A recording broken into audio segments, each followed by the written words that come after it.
Hello everyone and welcome back to the video. Today we're going to be doing another tier list, and this one is going to be very relevant. It's going to be the best flank civilizations in team games.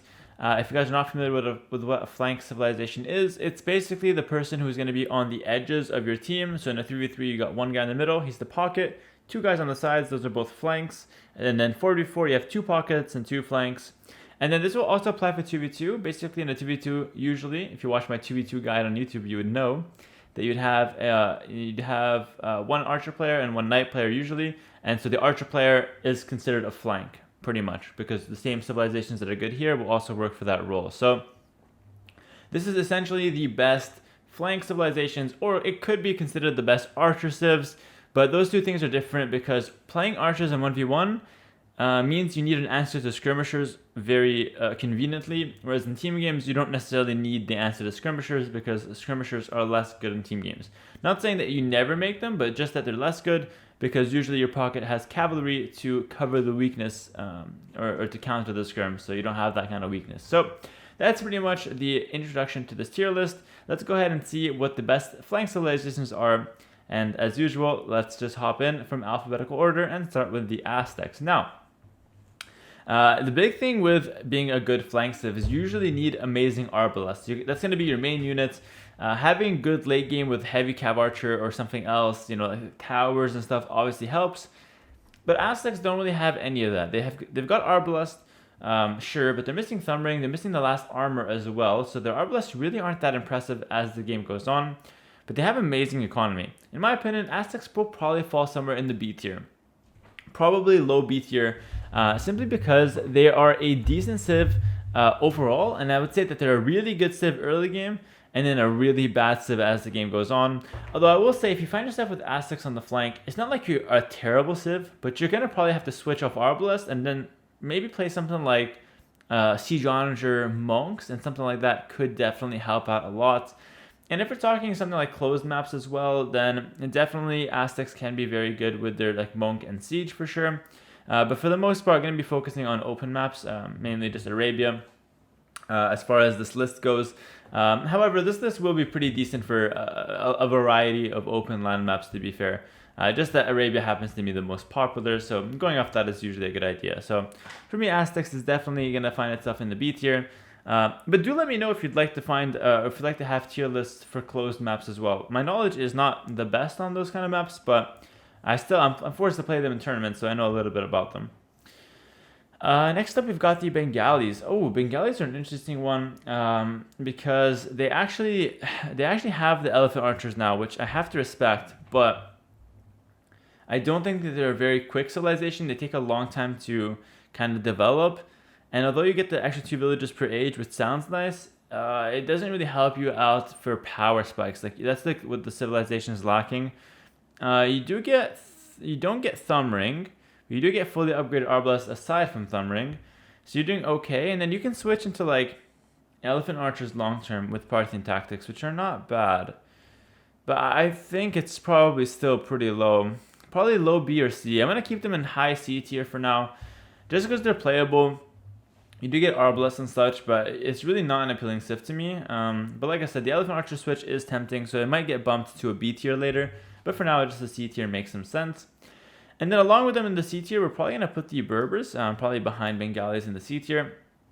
Berbers are really not a great flank civilization. You don't have an amazing economy. You're lacking the same thing, which is like power spikes, because for at least archer play, Berbers are not very good. And by the way, I'm not going to only count archer play. I'm going to also count the ability to make the game messy. Like, there's some civs on the flank that don't have great archers but are amazing at making the game messy, and I will definitely include that, okay? Because I do think that's a very respected style, or a style that needs to be respected because it is pretty powerful. So gonna keep that in mind. But Berbers, they do none of that. They're not very good in messy games. They really want to play towards their cavalry. The only credit I will give Berbers is that if you somehow survive, you do get thumb ring expo, so you're okay in castle age. You do have Camel Archer in late game, which is pretty solid. You also get like good siege, like bomber cannons and whatnot. So you're doing okay come late game, but you really have nothing special early game and no arbalest. So you really can't be higher than a C tier. Next up, we got the Bohemians, and this is an interesting one. Just recapping some of Bohemians' bonuses, like you get chemistry and castle age, which is actually very strong, especially into knights, because you have an extra damage per shot against them, so you one-shot them pretty fast with a group of 20-30, I think is all you need. So let's do the math on that actually real quick. So you do with chemistry, you have 5 plus 3 damage.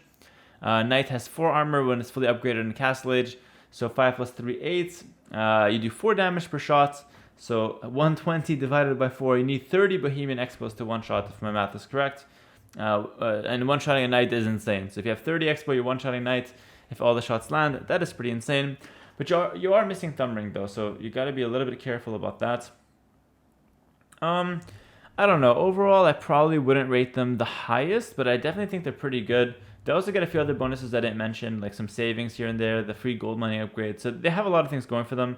And then come late game, you got like, bomber towers, hoofneats, which are insane. So definitely a lot of merit here. And I would probably say Bohemians are going to be like top of B tier. Maybe even bottom A tier. It just depends on where I put my civs. I have an idea of what I want in the S tier. And based on that, I'm going to put Bohemians in B tier. Next up, we're going to have the Britons. And that is going to be an easy S tier. I always mention Britons in like my best archer civ or best flank. It's the best archer civ in the game for what it can do. That no other civ can do this pretty much, which is just having that extra range gives way too much value in this day and age. And it feels so repetitive that I keep mentioning this in every video that has like archer civs or flank civs involved. But Britons really are that civ that are unmatched. Like for example, I would say Ethiopians, Mayans, they're like on the same tier. I'd even throw in like Vietnamese, Chinese. They're like all like really good archer civs, but none of those even compares with what Britons can do if played at a high level. Just because that's extra range just gives so much value. Not only that, but Britons have extra bonuses I always name as well. You have the ranges that work faster. You got the sheep bonuses, the sheep bonus that helps you in the early game. Your town centers are cheaper, so it's easy to get like a quick boom going. It's everything you need in a flank civ, and then pushing with them later is super easy because you have really high HP castles with trebuchets that are snipers with the werewolf technology. So it's really all you want in a flank civ, and it's the perfect one to hold down a side or to slow push the side as well. And you also have really strong towers, not to mention those as well. So yeah, pretty insane civ, and it's probably going to be the only S tier on this list. Sorry to spoil it. I personally believe that Britons is in a league of its own because, like I said, no other civ can do what it does. Not saying you can't lose with the civ, like other civs are stronger early, have some extra power spike, but if played correctly, you're going to get an advantage with Britons more often than not in an archer versus archer fight. Next up, we've got the Bulgarians. Bulgarians are an interesting one because they're one of the civilizations that can actually make it extremely messy on the flank. And so even though they don't get access to crossbow, you might think it's an easy D tier, but I don't think that's the case. I would rather have Bulgarians flank than Berbers flank in like most cases. And I'm going to put them in not top of C tier, but like probably middle of C tier for this exact reason. I think that Bulgarians have a couple of things that allow them to make the game messy. A, they get the men-at-arms upgrade for free, so men-at-arms are an easy opening. And then B, they get Krepos and Castle Age, which is an easy way to get map control, and it's very hard for your opponent to stop forward Krepos from going up. So I think if you get Bulgarians on the flank, or if you want to pick something messy, it's a great option because you're able to go men-at-arm towers early on, or even just men-at-arm into one range and keep it like really high pressure early on. Can catch your opponent off guard, can keep them, overreacting in feudal age, and then come castle age, you're not going to play crossbow because you can't. Instead, you switch it up and you go for like a forward crep post, or you go for like knights and siege. And even though you're going to play like double knight, sometimes if the game is messy enough and there's towers everywhere, double knight can actually end the game before your opponent can like get pikes or get to a good composition. And so for that reason, I actually feel like Bulgarians are definitely not that bad. Despite not having crossbow, I'd prefer them over Berbers because they get a little bit more power spike options, and that helps a lot on the flank. The last thing I'll say, it's of course an anti-meta playstyle, so don't pick this and just randomly just open 2-range archers and expect to win. It's not going to work. You got to play outside the box, but I respect outside the box play, and it definitely has a place in the meta. Next up, we got the Burgundians. Oh man, Burgundians are way too slow of a civilization to do anything on the flank. Sorry, there's noise in my house and everyone's supposed to be sleeping, so this is a bit sketchy. But honestly, if you're getting robbed, I probably wouldn't be able to stop the guy. So I just continue doing my thing and just hope that one of my family members woke up. So anyways, Burgundians will go to bottom of C tier because this is probably the best. This is probably the only place I can justify putting them. They're really not a strong or fast civilization when it comes to anything around archer play, and they once again don't have good power spikes. Burgundians are a crazy civilization for 1v1, crazy pocket civilization because they're like a slow build-up, cavalry-oriented civilization. Flank is completely against their playstyle, and their economy bonus takes a long time to kick in. So once again, nothing for them on the flank in my opinion. And although you could get by sometimes, it's really not the best civ. And on top of everything, your late game isn't even fantastic. You have no great options there. So nothing excites me there with the Burgundians. Next up, we got the Burmese, and Burmese are going to be something similar to Bulgarians. I actually will rate them pretty high.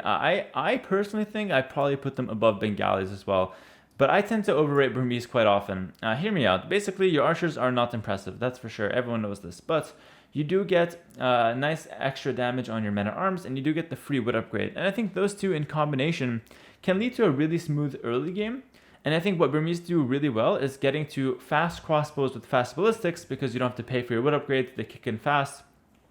And so if you can get to that area and like put a lot of pressure with maybe a boom behind it or something like that, you can easily end up on a Rambai. And a Rambai, I'm starting to realize, is actually a very good unit right now. If you mass them 20, 30, 40, you end up having a really big kind of death ball of a Rambai, which can run into their opponent trade and kill all of their trade cards immediately, or they can just hold down a position and like shred cavalry. A Rambai are really good. And in my opinion, Burmese, I would even be tempted to put them bottom of B tier, to be honest. I'm going to do it, bro. It's going to be a little controversial. I'm going to put them bottom of B tier because I think they have an amazing economy. They have good power spikes with the free upgrades of wood, and like you can get easy fast ballistics, and they actually have a pretty good late game with a Rambai. It's not going to be the best tip every time. There's going to be Burmese games because you're lacking archer armor where you're just going to get completely destroyed on the flank. But I think if played correctly, it definitely has a lot of potential. And especially if you include weird things like going for like monk pushes, you get like the discount on the monk techs. You can go for castles as well pretty easily because you have a unique unit that's pretty good out of there. So there's a lot of weird options for Burmese, and you have a great economy, and so standard play isn't bad up until a certain point. Missing Arbalest though, and a lot of upgrades on the range units makes them not the best in general. Next up we got Byzantine, and this is going to be probably bottom of A tier. Pretty much does everything you want in a flank at its own pace. It's very slow paced. It doesn't have an amazing economy bonus throughout the entire game. But what I will say is that it has everything you need. It has great tech tree. It has the cheaper scrims if you need them. It has fully upgraded arbalest. It has bombard cannons, and it has a lot of HP on its building. So holding down a position is very easy with Byzantine. Whether that be a forward position or a defensive position, it's very easy to hold usually. And I think that the fast imp potential, the imp being cheaper, helps a lot at like, going for like a fast imp option and like going for like an all-in that way, or just simply matching your opponent's uptime by being able to click up, at a cheaper cost. So for me, Byzantine is like pretty much all around a good civ.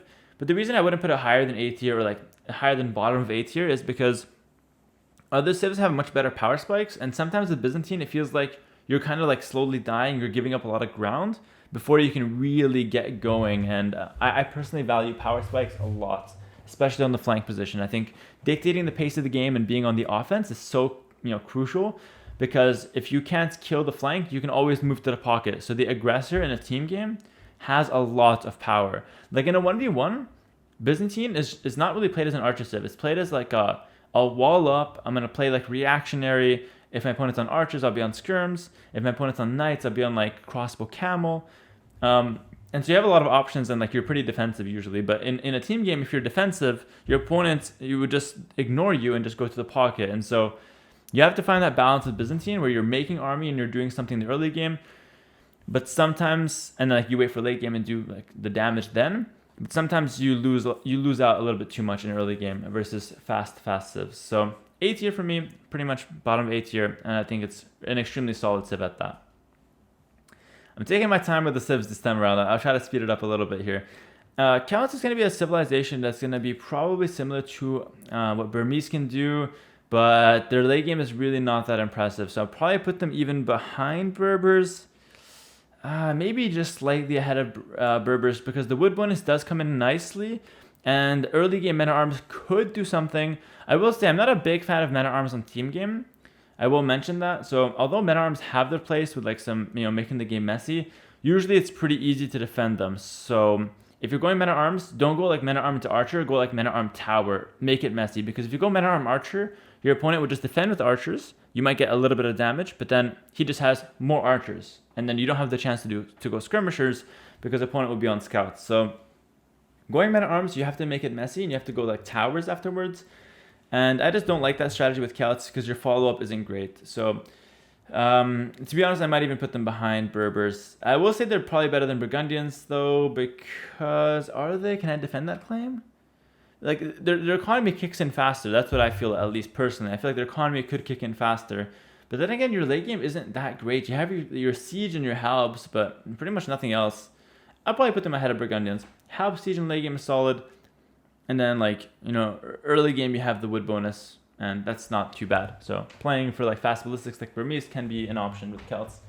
But your late game, like I said, is pretty limited. Next up, we got the Chinese, and that's going to be top of A tier, somewhere in A tier. Extremely strong civilization on the flank, in my opinion. Does everything you want from it. It has a good team bonus with the farms getting more food for your entire team, which is solid. You get off to a pretty good start. It's not the fastest civilization, but it's extremely solid, and you get a really smooth transition into mid and late game with your tax being cheaper as well. So you really can't go wrong with Chinese. It's really good to get early ballistics and thumb ring because they're a bit discounted. And overall, I like the Chukanu, Siege Ram kind of options you have in late game. It definitely comes up, and it's just a very smooth civ. Missing Bomber Cannon does hurt, but overall, it's a great civilization. Next up, we got the Cumins. I actually love the Cumins when it comes to archer rushing, because you save 200 wood. If you go for a 2-range archer rush, you save 200 wood because every range costs you 75 wood instead of the 175. And that's really nice. So you get off to a good early game with Cumins. You don't really have the chance to 2TC boom on open land maps for flank. It doesn't really come up too often. So like, I don't really like Cumins for that angle. But you do have the potential to go like Capram and go for like all-in pushes and castle with that, which is not too bad of an option to have. I'd probably put them top of C tier. I'm putting them above Bengali just because I feel like Bengali, although they have Arbalest, it's not an exciting civ at all. And your Arbalest are missing thumb rings, so it's not even fully upgraded Arbalest. That's not good at all. So Bengali is, even if its texture is pretty good and its late game is solid, I don't think it has what it takes. But then again, you do have the Elephant Archers. So listen, I put Bengali just to not disrespect them too much, guys. We all pay $10. We want to see our civilizations thrive. Put the Cumins behind them. You get a good start with this with the cheaper buildings. And your late game is not bad with like Kipchuks being an option. You have some decent siege. Some decent options with Cumins overall. But good early game is the big thing here. Next up, we got the Druidians, and for me, Druidians are actually quite solid on the flank right now. Elephant Archers did get a buff, so there's definitely an option there. And then just in general, having the wood savings, quite nice. Probably gonna put Druidians top of B tier. Honestly, you get like the bomber cannons as well. Probably middle B tier overall is where they're gonna end. But for now, I'm pretty happy with them right there. I think I prefer them over Bohemians, Aztecs, and Burmese every single time. So I'm pretty happy with that area for Druidians here. It's everything you want. It's fully upgraded Arbalest, good skirmishers if you need them, and then bomber cannons and elephant archers if those come up as well. Next up, we got Ethiopians, easy A tier, above the Chinese probably as well, just because your late game options are much better. SO with or torsion engines, bomber cannons with torsion engines, Arbalest that fire faster, Arbalest in general, like crossbows in general that fire faster, and Castle Age are amazing. So for me, Ethiopians definitely pose a very big threat to every single civilization here. And in my opinion, it's the best civilization against, you're not going to predict this, camel civs. For some reason, Ethiopians, like having the fastest firing archers, makes it so you shred camels in fights. And so you have so much DPS that if the camels try to fight the knights, you're able to shred the camels fast enough that the knights stay alive and they stay healthy. So against like mainly camel compositions, which are getting more popular these days because like Hindustani and Gujars are crazy, Ethiopians is the best counter to that. So if you guys needed some help there against camels, this is the best civ to pick up. really strong early game as well with the extra 100 food, 100 wood, 100 food, 100 gold. So yeah, it's just a great civ. One of my favorites. Next up, we got the Franks. It's gonna be crazy because like Franks are really not a good flank civ at all. It's gonna be weird to put them so low, but they really aren't great. The one thing I will say for Franks that is the kind of a redeeming factor is you have a great economy and you have the ability for cheaper and forward castles. So what I can imagine with Franks is using your good economy to be okay in the early game, and then come mid-late game, which you can easily look for is switch into Paladin and then use forward castles to solidify positions and buy yourself some time. You really don't have a lot of great options, and you're kind of forced to play into cavalry, which could die to like pure halb, especially if your pocket can't transition. But yeah, Franks for me aren't anything special on the flank. In fact, quite weak. But I probably prefer them over Celts, just because I feel like they just have a better economy and probably just like more options in the mid game. Yeah, I'm pretty happy with them right there. Next up, we got the Goths. Oh, my sweet Goths. I know you guys love them, but you just can't put them anything higher than C tier. Question is where in C tier? Probably right ahead of Burgundians. Actually, hold on. Goths do have the potential to lame and make the game extremely messy. And I think for that reason alone, I'm going to bump them up a lot. I think you can do more with Goths than you could with Bengalis. But your late game with Goths is extremely tricky. You're going to have to switch to infantry, which is not always easy. You're going to need a lot of economy, or you need to just like go all in and sacrifice yourself. So I think with the idea that you want to sacrifice yourself with Goths more often than not on the flank, I'm going to put them behind Bengali. Again, I'm respecting the Elephant Archer transition for Bengali. I think that's really good. So I'll put Goths at top of C tier for the most part. Not because of anything special that they can do economically or like with their army, but just the fact that you can get instant loom and you can go forward with your villagers and try to snipe your opponent's hunt. You kill those really fast. You can start making things messy and then go for like your cheap militia. And so Goths have the potential to like really make the game messy, delay multiple players, and just be extremely annoying in the early game. And for that reason alone, I would often want them on my team or not with my enemy, just to have a clean game. Next up, we got the Hindustani, I believe. Yeah, I think that's Hindustani and Gurjaras. If I'm wrong, I switched them. Hold on. You know what? I'm ahead of the game. I was right. Let's go. I have a backup plan, guys, just in case, man. I'm a professional YouTuber. I'm not making cheap content anymore, man. But check out my gameplay channel. Link in the description below if you want to see some cheap content. But it's good content, like daily games, always posting at the same time.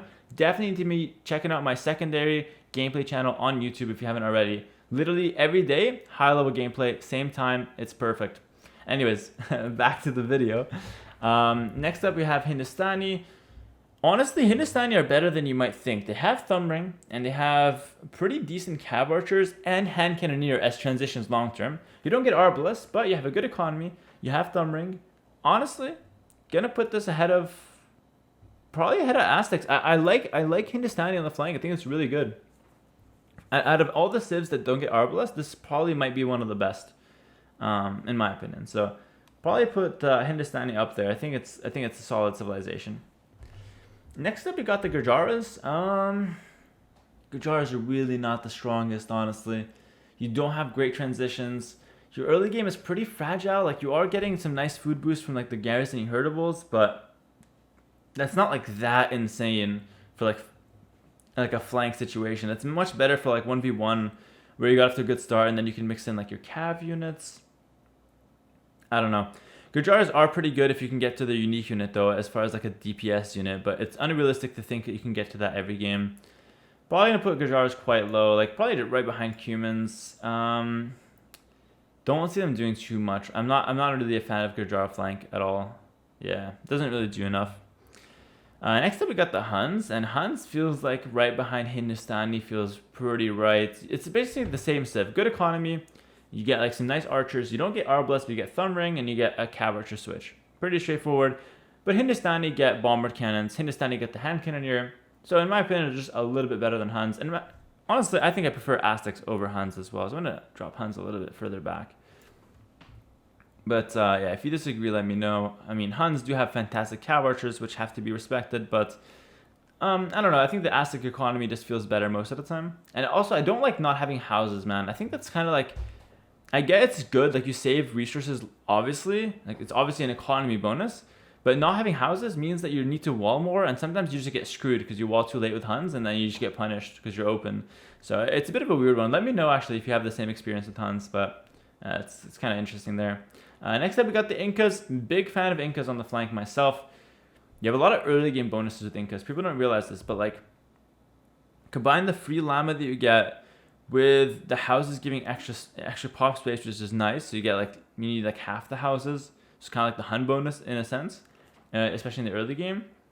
And then like you also get the ego, which leads to a lot of like consistent starts. You get to harass your opponent in Dark Age if you want to, and you also get fully upgraded Arbalest, and it's a pretty smooth civ. That being said, nothing special, so I'll probably put it above Hindustani, but probably behind Bohemians and Druidians. I think these civs are probably just better. Ego transition can be nasty with Incas though, and you have slingers if those come up, but like it probably won't come up too often. Next up, we got the Italians. Italians are probably going to go right above Bohemians, actually. It's a really good flank civ.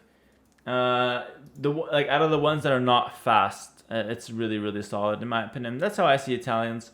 It has good power spikes. It has good savings here and there. It has an amazing late game, in my opinion. And obviously, the option to go Genovese crossbow is always to be respected as well. So, I don't know. Italians... Oh, hold on, actually.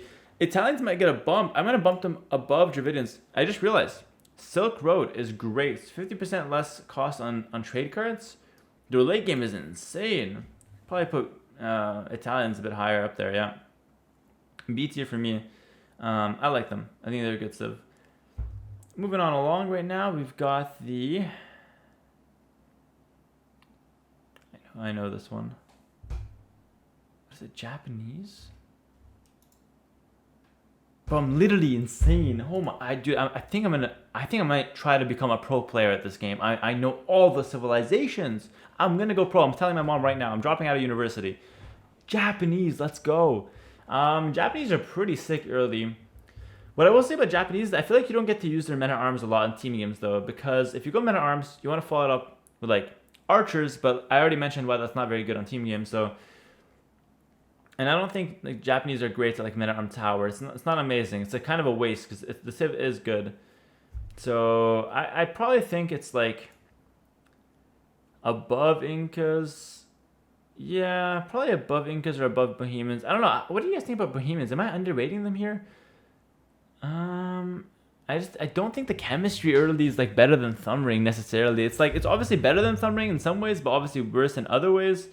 You have less good Arbalest long term. Yeah, I'm going to put Japanese above Bohemians. I like the savings of wood early. Lets you do some really sharp builds. And it has fully upgraded archers. Missing bomber cannon, sure, but like... Yeah, I don't know. Like, Hoofneath is insane, like, long term. Yeah, I'll do it like that. It's hard. This civ is tricky. Because it has a lot of strengths, but it has a lot of weaknesses, too. Yeah. Next up, we got Khmer. Now, out of all the civs, Khmer is also one of those that are very good. You're missing Arbalest, though, and your late game is going to be a little bit hard to get to because you do have one power unit, the Ballista Elephant. So as far as DPS unit, it's insane, but it's really hard to get to because it's very expensive. So Khmer are probably... I don't know, I think it's even behind Hindustani, honestly. You do have really nice siege option, like Scorpions can come up sometimes. Basically, why I like Khmer is like you skip your barracks, you skip your barracks and you go double range. Such a smooth build. It's like Cumins, but you have also like really good farms. So you also land like faster castle age times and imperial age times. Usually, how you want to play Khmer is like you open up with really fast archers 2 ranges. You go to castle age, crossbow, blah blah blah, and then when you get to castle age, you want to add some economy after going crossbow and even ballistics if you want. You add economy and you try to boom to like a good late game. Like you want to play like heavy scorpions or like ballista elephant, or even just switch to like cavalier and like hussar spam if that is like needed as well. Because like your economy is great. You want to develop your economy a lot. You have amazing farms. Use them. Next we have Koreans. Koreans are probably gonna be somewhere around here. Probably prefer them over Druidians, honestly. You get like some similar wood savings over time with your cheaper units. You get free archer armor, which is actually really good for early game. You also get war wagons and towers, which are amazing at like, for late game and like controlling ground. And the war wagons obviously a power unit. And like the big thing is the SO. Like Koreans have amazing siege in late game. on open and closed maps alike. So even in the context of open maps, like SO with 10 range are crazy strong. Koreans are very solid civ overall. Might even be better than Italians. Honestly, they're better than Italians. Yeah, they're better than Italians. Really strong civ. Might even be an A tier civ. Man, I'm doing a lot of favors to Koreans right now. I do think it's an A tier civ. Probably bottom of A tier. Maybe even better than Byzantine? But probably not. Byzantine just gets like the fast temp is really to be respected, I think. You also get cheap scrims and halbs, which is to be respected. So I'll put Koreans bottom of A tier. I think it's a very strong civ. I personally think it's amazing. Next up we got Lithuanians. Lithuanians is not special at all. You do get thumb ring. You get some decent cav archers that you can switch into, but not amazing, just like decent. You do get the free food at first, which is nice. But it doesn't excite me at all. It's not a good civ. Probably even behind Franks, honestly. Is it behind Franks? Yeah, you don't have even the choice to go forward castle. Like, you have to do a cav transition pretty much with Lithuanians. You have good skirms, but like that's not gonna come up that often.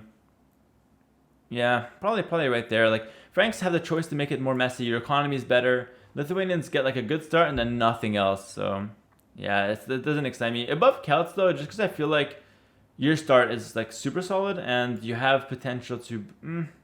You get better economy with Celts. That's maybe more valuable on the flank. Yeah, let's do a little switcheroo there. Probably better than Burgundians though. Burgundians is too slow. Yeah, I like that. That's fair. Oh man, Magyars are so interesting. Like they're just gonna. I know exactly where I'm gonna put them bottom B tier. They have no economy bonus whatsoever. Your free attack upgrades on scout only really works for like your initial scout. And by the way, it's late to mention this, but you could go scouts on the flank. Like, you could do that, but it's really not an optimal strategy. It's better to have scouts in pocket. Because if you go scouts on the flank and you go, archer player plays pocket, your archer player plays pocket, then you have the mobility on the flank, but then your pocket has to commit his army to help you, and then if he needs to, defend himself, he has to go all the way back, and that's going to be a long time to get there. So it's much easier to have the archer player on the flank, so the archer player has a shorter distance to attack and a shorter distance to defend, if that makes sense. You don't want the archer's player from pocket running back and forth, even though sometimes you need to do that. It's not the best in theory.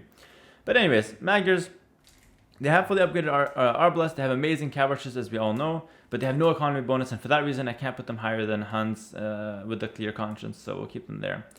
Oh my god, next one, I have to get this, bro. I already dropped out of uni. I need this one.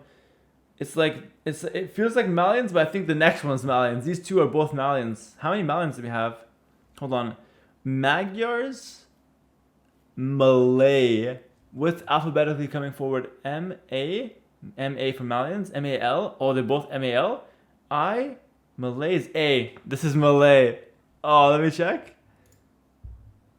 Oh, I kind of cheated though because, yeah, I kind of cheated. Okay, it's Malay. Malay are sick though, honestly. Bottom A tier. Malay are really good. Basically, you get faster uptime, which is amazing. You get fully upgraded archers, which is also like really good. And your late game is extremely solid. You have everything you want. Nothing that special in late game though, so you could make an argument for like top of B tier instead. But I personally value the fast uptime. I think that's an amazing quality, and probably for that reason alone, I put them right up there. Yeah, but the late game does, like, Italian late game is better. Honestly, we might bump the Italians to an A tier, but no, maybe we bump Malay down. Yeah, we'll bump Malay down to B, top of B for now. Next up, we got the Malians. Malians are going to be another one of the civs that are not great, but they do have one play that I like. Your universities work faster with Malians, so fast ballistics, especially with their good economy, is definitely on the cards. So I would say Malians are going to be bottom of B tier, probably even ahead of Burmese. I think that the option of going for like a fast ballistics just is really good with Malians. And then behind it, you want to go for like a boom and then find yourself on like either cavalry or like champions with extra pierce armor. Something like that could be a good transition. Gaberos are something, but nothing crazy usually. And then you have siege onager as an option, but you're missing siege engineers, so it's not that great. You do get bomber cannons as well. So, I mean, Malians are pretty solid overall, but nothing that crazy for me. And I just realized we're going to bump this and even Italians up to A tier. I think they deserve it, bottom of A. Just because there's not a lot of civs in S, so we need a lot more civs in A. Malians are going to be top of A tier. You can interchange Malians and Ethiopians. It's up to you. It's completely personal preference. I think they're absolutely even, but I think they are the next two best civs after Britons. And I might even bump them to S tier if I didn't hold on to that idea that Britons do something that no other civ can do. So Malians are insane. You get like amazing, economy, amazing archers. Plumed archers an option. Longer lasting resources means you can delay your trade. The list goes on. It's such a good civ. Next up, we got the Mongols, and for me, Mongols are going to be probably bottom of A tier as well, simply because they can do something that a lot of other civs have trouble dealing with, which is really fast builds with archers, and they also have an amazing late game with Mangudai transition, and even heavy cav archer transitions is not bad as well. So for me, Mongols are a solid civ. Great early game, great late game. Mid game tends to struggle a little bit, but you can usually get by if you did damage. I like it. I think it's really solid. You don't get the most upgrades for your Arbalest. You're missing the last armor, but you get everything else, which is pretty good. So I like Mongols. I think it's super solid. Next up, we got the Persians. Persians get thumb ring. You get you get a pretty slow economy. Like you need a lot of TCs to really build that up. You can play on one TC and just have a few builds lead though, which is not bad. I don't know. Persians feel like they're okay, but not that special. Probably going to be like behind, probably behind Bengalis. Their late game isn't great. You miss Bracer as well. Probably behind Cumins. Yeah, probably behind Cumins. Honestly, they're better than Gurjaras, but I prefer Cumins every time. Next up, we got the Poles. Really not a fan of Poles on open land maps, so I think they're crazy if you can defend your farms and if you have like really safe farms. Sometimes they're a bit too slow though for my taste. They do get Arbalest though, missing the last armor, but otherwise fully upgraded Arbalest. I like Poles in general, but the reason I don't like them on open land maps is like if you get your farms disturbed early, you can just be like completely out of the game. You want to get Horse Collar for Poles, but it's really hard to afford Horse Collar in like a fast-paced meta, which we're currently in. So I think I'm going to have to put Poles like extremely far behind, even if I don't really like that. Like usually you can probably think the civ is like top of B tier, because of like its bonuses are good, but because of the context of a team game and like the fast pace of it, I'm probably going to end up putting them behind Malians, honestly. They're better than Burmese, but probably behind Malians. Yeah, despite having a better late game with like archers than Malians, not really a huge fan of the slow start from Poles. You could go for a Tower Rush, actually. Hold on, I didn't even consider the Tower Rush angle. That might bump it up. Tower Rush with Poles into like mining a lot of stone can be nice. Oh, that might bump it up a slot or two. I'll bump it above Mag Gears, probably. Because like, you have Arbalest, so like you're better off than you're same as Magyars in that sense. Like you're okay early imp, Magyars better late imp, but Poles have a lot of potential in that mid game to go forward castle. Probably like you play standard early, but then you mine a lot of stone in mid game, or like early castle, and then you go forward castle and just send it and try to delay people. It can be a good play style with Poles. Yeah, definitely worth experimenting though. Next up, we got the Portuguese. Really love the Portuguese. I maybe overrate them, but I'm going to probably put them like above Malay. I'll tell you why. Free Carto, insane. Allied Vision is insanely important. It's such a strong bonus. You also get amazing discounts on your gold units, which is like a great option. I think that helps for trade as well. Honestly, Portuguese might even be better than Koreans. I'm going to put the Portuguese here. They're really good. Your late game is also amazing with bomber cannons with ballistics. You have organ guns that could come in. Crazy civ. Next up, we got the Saracens. Wow, you might be a little bit surprised, but Saracens are right there. Wow, it's mind-boggling, but Saracens are insane, man.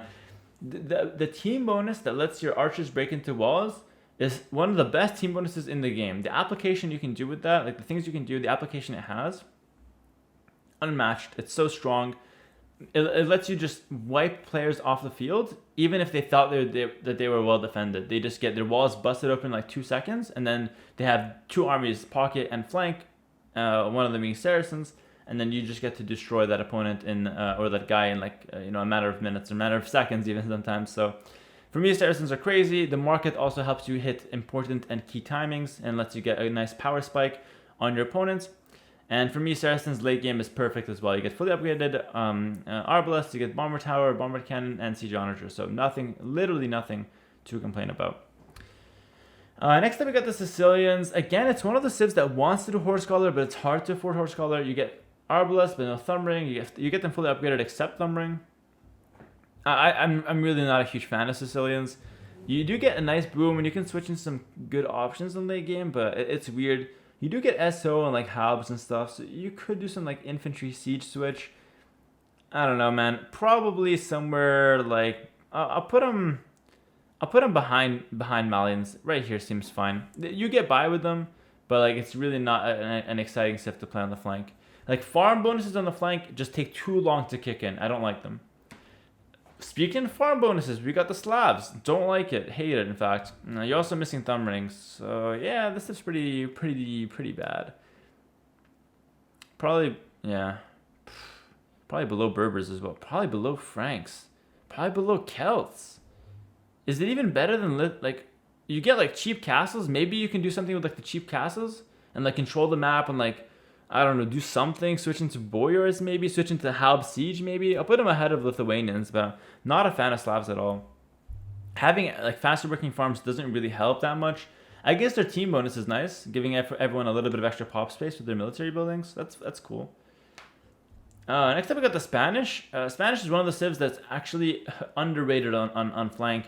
I'm going to do something crazy, and I'm going to probably put them up near... I don't know if it's bottom B tier, it's too much. Probably ahead of Goths. The ability to go like Tower Rush and have the chance to follow it up with Conquistador is very strong. Like if at any point you can get to Conquistador, you're going to be in a great position. Conquistador are crazy strong. And I think Spanish, oh, they have the trade bonus as well. So they're like so good for the team. I don't know, I can't put them high. I can put them higher than Bengalis and no one's going to notice, bro. Bengalis are so whack. But I've been respecting the Elephant Archers too much. I think that's actually pretty good right now in late game. I'll put them top of C right now. Right here is fine. You have to play weird because you don't get crossbows, but you have a lot of options to play weird with Spanish, in my opinion. So keep in mind, Spanish and Goths are not good civs to play standard. Same with Bulgarians, but they have a lot of interesting options that I think make them better than some of like Franks, Celts, Slavs, etc. that are just like vanilla civs that have terrible tech tree for archer play. Next up, we got the Tatars, and Tatars, I'm very conflicted on them. Because of the free Thumb Ring and like the good early game start with like the sheep lasting longer, you could actually make a very good argument for top of A tier, but lacking Arbalest feels very important in flank, and for that reason, I feel like I'm going to drop Tatars a little bit further behind. I'm going to probably put them right ahead of Japanese. The power spike of free Thumb Ring is extremely nice. It's a good civ, especially if you can all in Castle Age, and you have a good late game as well. Like, your worst situation is early imp when you don't have Arbalest. But you have a good late game with the Cav Archers. Your economy is like pretty decent. It's not like amazing, but it's a good start with the economy because of the sheep pretty much. But it's really not anything that special. So make use of the free Thumb Ring is my best advice with Tatars. Afterwards, we've got Tutons. Another civ with a farming bonus, guys. And it also has a really bad tech tree. You're missing Thumb Ring and Bracer. You get everything else. But you also get like really bad economy. With Tutons, you have to play with like siege and like knights and like monks for the most part. You could go Tower Rush though. With Tutons, you could go Tower Rush. But I think the Goth and the Spanish have better like all-in strategies and like messy strategies than Tutons. Probably put Tutons like ahead of Franks. Try to Tower Rush with the civilization more often than not. You'll have the most success there with a Tower Rush, in my opinion. Yeah, Teuton Tower Rush is something to be respected. And then like following it up with like, I don't know, some Siege Monk could be nice. Maybe some Knights from the flank. It's a bit awkward, but could work. Yeah, that's probably the best way to use those guys. And it's definitely an option. Then we got the Turks. Turks have a fantastic late game, but nothing too special early. You do get fully upgraded crossbow with Thumb Ring and Castle Age. Only missing Arbalest, so even in Imperial Age, your crossbow was like pretty decent. Your heavy CA is also really good. I'll probably put Turks... You get like really good bomber cannons and really good bomber towers too. I like Turks, man. I'll put them ahead of Burmese. I think they're really solid, but they just lack a little bit of power to put them anything higher. Next up, we got Vietnamese. I really highly rate Vietnamese. I'm going to probably put them ahead or below Chinese. Definitely better than Byzantine IMO. Let's think of like what makes them better than Chinese. Bomber cannon's an option, Rattan archer's an option, and Imperial skirmisher for the team could come up. So for me, Vietnamese are insanely strong. You get amazing early game archers with extra HP, which comes up a lot. The free or the cheap economy upgrades, the no wood economy upgrades, amazing power spike. Saving wood early is one of the best resources to save on the flank. A big fan of Vietnamese myself, and your late game is fantastic. Nothing to complain about there. So in my opinion, Vietnamese are definitely an A tier, and a very high A tier at that. And finally, we've got the Vikings. How they have fallen in the ranks because they lost Thumbring. Before, they were easily top 5 best flank civs. Right now, honestly, some people just don't even like to play them. Like, you might not even have them in the top, according to some people. I still think your economy is insane, and I still think you have a good chance to end the game with Arbalest Siege Ram and stuff like that, but I don't feel like Vikings are that insane. I'm going to probably put them behind Mongols. Yeah, I'll probably put them behind Mongols. Basically, the best thing to do with Vikings in general is to... Yeah, it's basically just to like stay on low economy 1 TC. If you need extra like military, like if you need more military, stay on 1 TC because your economy is still going to be amazing. But if you could get by with adding town centers, then you're almost guaranteed to have the economy advantage. So you can definitely rely on that because you have the free handcart.